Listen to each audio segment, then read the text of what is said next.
Turkey bites back against the Assad regime. Ankara says it will repay its own casualties. A ceasefire in Idlib must be confirmed as soon as possible. In order for it to be permanent, the Assad regime's aggression must be stopped. President Erdogan has emphasized that Turkey will take the necessary measures if the Assad regime continues its aggressions. Airlifted to hospital, some of the Turkish troops injured in Assad's latest assault on Idlib. Assad is trying to recapture the province from rebel forces, rebels often armed by Turkey. 5 Turkish casualties followed 8 others last week, all at the hands of Assad's forces. This is the latest in a series of escalations between Turkey and Syria.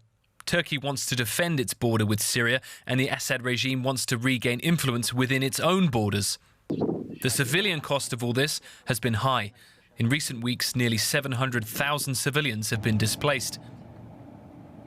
At dawn, a Turkish military convoy enters northern Syria, joining the effort to halt Assad's offensive, showing that Turkey means what it says about defending its own border. Okay, let's get more on this story now from DW's Turkey correspondent, Yulia Han in Istanbul. Good day to you, Yulia. How significant is this latest escalation between Syria and Turkey?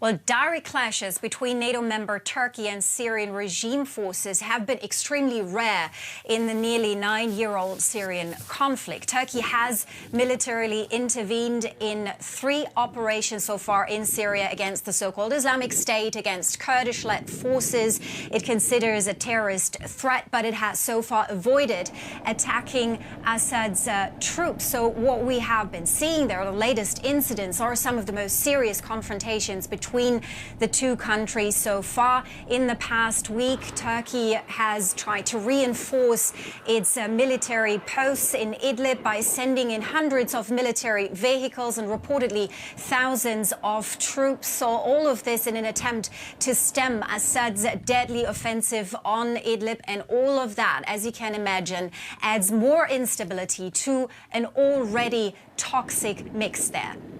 Yulia, why is Idlib so strategically important that both Syria and Turkey are willing to escalate the deadly fighting there?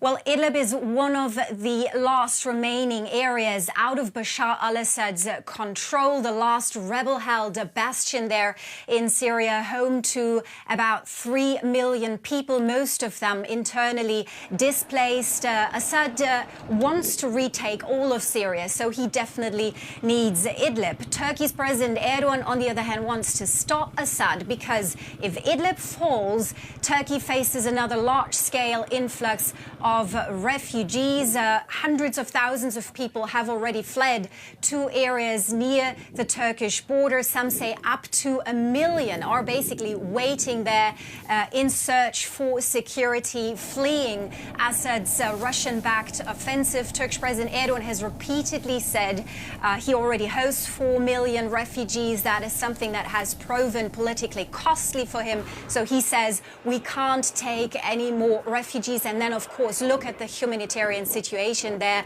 People are living in makeshift camps. It's winter, it's freezingly cold, and some organizations say that nearly half of Idlib's 3 million civilians are children.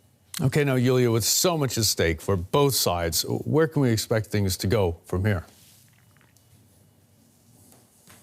Well, that's difficult to say. Much will probably depend on Russia, President Bashar al-Assad's most important international backer. President Erdogan has given Damascus until the end of the month to retreat to ceasefire lines that he agreed on with President Putin in 2018. But so far, Assad does not seem to be interested in that. Turkey is holding talks with Russia since Saturday, but these talks have also not yielded any results yet. So the question is Russia able or willing to rein in Assad?